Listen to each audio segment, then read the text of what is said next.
मोदक करून झाल्यानंतर हे उरलेलं पीठ आहे तर त्याचे मी छान असे मोमोज बनवले. त्यासाठी कांदा, टोमॅटो आणि चीज बारीक किसून घेतलं. त्याच्यानंतर त्याच्यामध्ये chaat masala, peri peri powder, थोडंसं मीठ हे सगळं घालून छान असं मिक्स करून घेतलं.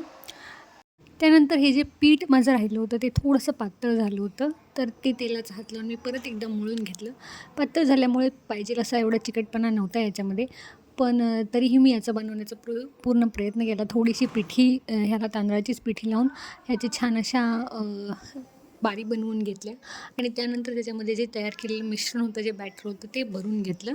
स्टफिंग करून घेतलं छान असं. जसा रिअल मोमोजचा शेप असतो तसा शेप याला मला अजिबात देता आला नाही, कारण हे मधून खूप तुटत होतं. पण तरी मोदकासारखा छान असा याला मला शेप देता आला. अशा प्रकारे मी याचे असे छान मोमोज बनवून घेतले आणि एक 20 मिनटं ते उकडून घेतले.